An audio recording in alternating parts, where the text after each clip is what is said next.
Welcome back everyone. नमस्ते सभी को। आज घटस्थ योगा श्रृंखला महर्षि घिरंट में हम महामुद्रा को करने की विधि समझेंगे।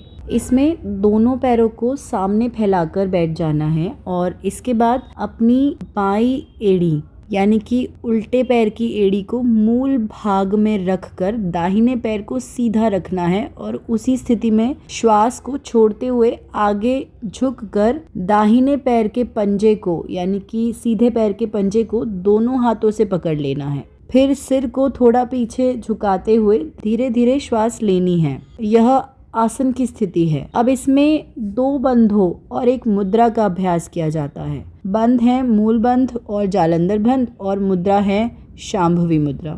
इस अवस्था में श्वास को सहज भाव से सरलता के साथ जितनी देर तक अंदर रोक सकते हैं उतनी देर तक रोककर मूल बंध का अभ्यास करना है और उसके साथ ही शांभवी मुद्रा का भी अभ्यास करना है। शांभवी मुद्रा के अभ्यास में सिर को थोड़ा ऊपर करके दोनों आंखों को भ्रूमध्य में केंद्रित कर देना है और इस अवस्था में जब तक अंतर कुंभक किया जा सकता है तब तक श्वास को रोकना है।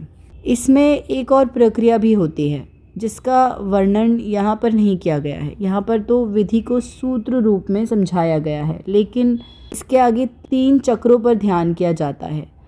पहला मूलाधार, दूसरा विशुद्धि और तीसरा आज्ञा चक्र। अपनी चेतना को इन चक्रों में ले जाना पड़ता है, मूलाधार, विशुद्धि, आज्ञा। और इस प्रकार अंतरकुंभक में भी अपनी चेतना को 3 चक्रों में परिभ्रमण कराना पड़ता है। जब हम श्वास को और अंदर ना रोक सके तब आसन का त्याग कर दें, अर्थात पंजों पर से हाथों की पकड़ ढीली कर दें और उन्हें घुटने पर रखकर मूल बंध का त्याग कर श्वास को बाहर निकाल दें और शांभवी मुद्रा का भी त्याग कर दें और फिर दूसरी प्रक्रिया प्रारंभ होती है। दूसरी प्रक्रिया बहिर्कुंभक में होती है।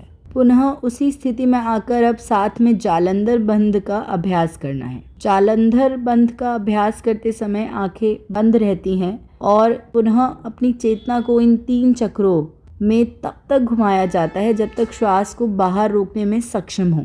जब श्वास बाहर ना रोक सके तो पुनः आसन छोड़कर जालंधर बंध और मूल बंध को छोड़ना है। श्वास एक पूर्ण, पूरक एवं रेचक मिलाकर एक चक्र होता है। श्वास को जितनी देर रोक सकते हो उतना ही अच्छा है, किंतु अधिक जोर ना लगाएं। श्वास की लंबाई को कुछ महीनों और सालों के नियमित अभ्यास से धीरे धीरे बढ़ाना चाहिए।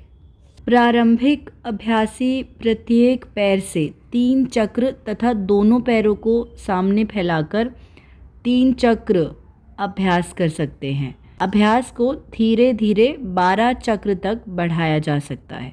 इस क्रिया का अभ्यास महाभेद मुद्रा के बाद किया जाना चाहिए। महामुद्रा का अभ्यास प्रातःकाल खाली पेट, विशेषकर ध्यान के अभ्यास के पूर्व करना चाहिए। यहाँ तक सुनने के लिए धन्यवाद। अब कल जारी रखेंगे।